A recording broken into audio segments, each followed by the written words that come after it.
Son humour traverse les frontières, peu importe la langue dans laquelle il s'exprime et le pays dans lequel il se produit, il fracasse tout sur sa route. Aujourd'hui, il est de court passage à Montréal pour rencontrer les médias. On s'en va jaser à Sugar Sammy au Ritz.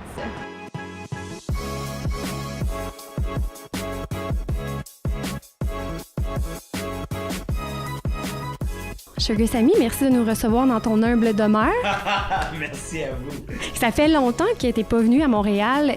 Tu voyages énormément. Quelle est la chose que tu t'ennuies le plus de Montréal quand tu es à l'extérieur? Je m'ennuie de l'espace. Je m'ennuie, surtout quand je suis en France puis en Europe. Je m'ennuie des portions adultes de bouffe. Parce qu'ils sont pas en France, tout est tout petit. Moi, une chose qui me manque pas, c'est la construction. Puis l'hiver. Ouais, puis l'hiver, on dirait qu'il est interminable cette année. Puis, mais sinon, quand l'été s'en vient, c'est le temps parfait là, pour moi d'être ici en ce moment en mai, puis de revenir cet été aussi, je veux retourner. Justement, à Montréal, il y a une très grande rivalité entre l'anglais et le français. Toi, tu t'es dit, unissons ces deux langues-là, à bas les préjugés, faisons un spectacle d'humour. Après 4 ans de tournée pour You're Gonna Rire, 17,4 millions de dollars de recettes plus tard, établissant d'ailleurs un record canadien de vente, mais également devenant le Québécois dont le one-man show a été le plus populaire. Est-ce que tu t'es imaginé te rendre là un jour dans tes rêves les plus fous? Non, pour moi, je pense que la raison pour laquelle ça marchait autant, c'était que c'était la première fois que quelqu'un, un humoriste, réunissait les anglophones et les francophones sous un toit pour rire des francophones. Non, c'était la première fois, je pense, qu'on voyait quelque chose comme ça. Puis pour moi, je pense que c'était non seulement bilingue, mais biculturel. Je pense que ça réunissait les deux culturels. Et puis, une chose que les gens remarquaient pas, c'est que non, il n'y avait pas que deux solitudes qui existaient. C'est que les deux solitudes commençaient à se réunir beaucoup. Et c'était pas moi qui les ai réunis. Tu sais, on dit souvent les artistes changent la société. On est plus une réflexion de ce qui se passe dans la société. Donc, pour moi, je pense que c'était un peu ça. Les gens se voyaient beaucoup dans ce spectacle-là. Tu sors tes 2 spectacles, You're Gonna Rire et en français, s'il vous plaît, justement en DVD, est disponible également en téléchargement pour passer à autre chose, te permettre de créer. À quoi on peut s'attendre?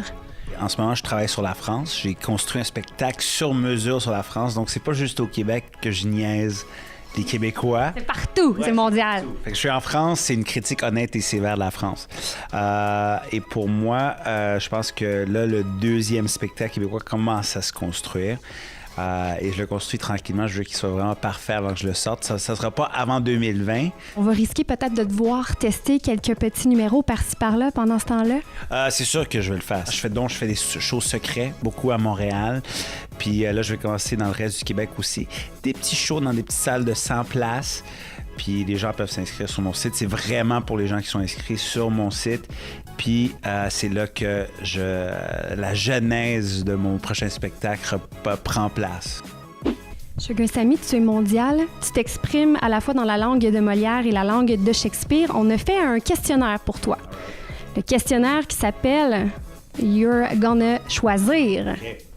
Donc, tu réponds aux questions sans trop y penser. Une poutine, une baguette française ou un fish and chip?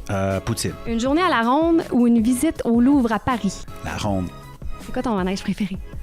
Moi, j'aime le Monstre. C'est un classique. Un classique, c'est en bois. Ouais, c'est un classique, c'est en bois, ça va très haut, on voit tout. Supposons que le Canadien de Montréal était en série, OK? Tu choisis une game au Centre Bell pour regarder le Canadien ou un match de foot au Stade de France? C'est les Canadiens. Le hockey, une fois que tu es fan de hockey, tu peux pas passer à un autre sport. C'est impossible, surtout le soccer. Je te dis, tu regardes une game de soccer, ça dure genre 2 heures, puis le score est 0-0. Ou 1-0, puis ça va super bien. Wow! Ça se peut que tu manques le but pendant que tu manges du popcorn. Ouais, exact. Non, pour moi, une fois que tu as le rythme du hockey, Tu peux pas regarder autre chose. Quel genre de partisan t'es? Est-ce que tu cries, tu t'exprimes, tu dis des insultes? Oui, des fois. Cette année, je me suis tenu loin de l'équipe. Je me suis pas investi trop parce que j'ai vu comment ça allait. Mais d'habitude, oui, surtout dans les séries, je suis vraiment impliqué. Mais là, je regarde les autres matchs, les autres équipes. J'ai des amis dans d'autres équipes. Fait que j'essaie de regarder puis de m'investir dans d'autres équipes aussi. Tenir au courant. Une IPA, un verre de Bordeaux ou un gin Ungava? Verre de Bordeaux.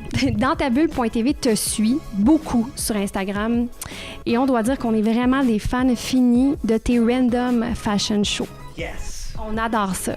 Laquelle a créé le plus de malaise? La famille asiatique, touriste qui était à Paris, qui était en train de prendre des photos. J'avais interrompu leur photoshoot familial pour faire un fashion show devant eux autres.